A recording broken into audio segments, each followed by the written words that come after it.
So it's no surprise to anybody that we've been in a massive drop for crypto altogether ever since that October 10th massive breaking of the Binance oracles and the plummet that we saw as things just cascaded down in a massive liquidation event. And while we've been in this unwinding, it's all just kind of looked like doom and gloom up to this point if you just look at a chart, right? I mean, things just continuously are going down.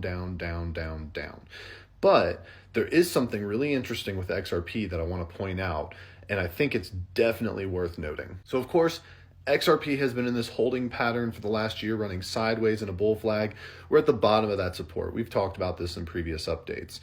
And while lately we have been going down in price action, the ETFs for XRP are starting to tell us a potentially different story. Because every single day since the launch of the very first XRP ETF on November 11th, we have combined, if we pull all the ETFs together each individual day since then, there has been a net inflow into XRP ETFs up to $1 billion at this point. Now that's a crazy story we've got going on, right? Because if Bitcoin and Ethereum both lost individually $1 billion, but XRP has gained $1 billion into ETFs, we can start to make some assumptions about how institutions are starting to view XRP and potentially even altcoins altogether. Because we've talked about in previous videos why this is probably mostly institutional involvement, but some assumptions we can make from this include things like, well, at worst case, okay, there's just a rotation. XRP ETFs are in their honeymoon phase and everything's looking hunky-dory from that regard.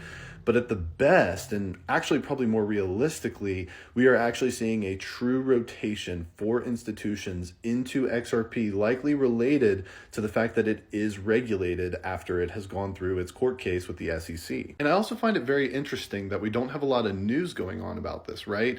The only people talking about these inflows are the actual Ripple and XRP related funds themselves.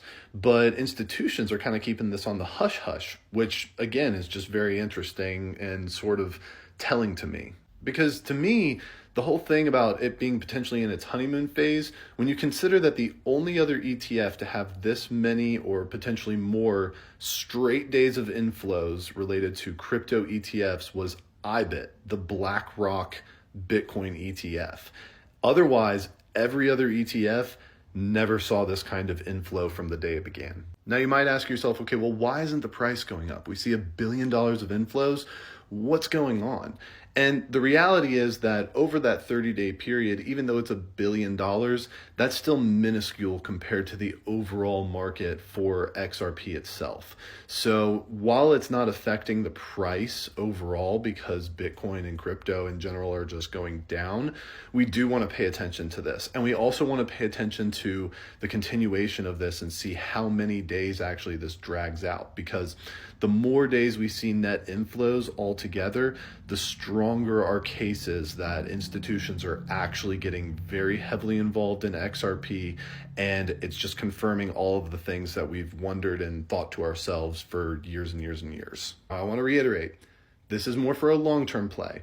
The actual inflows themselves and how much is flowing in is not necessarily going to affect price, and we should not even assume that in the near future it's going to affect price.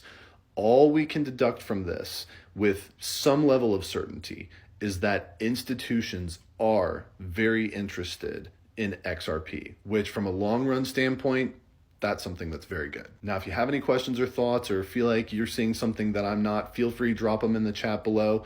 I'll do some digging and research and see what I can come up with. Otherwise, catch you all in the next one.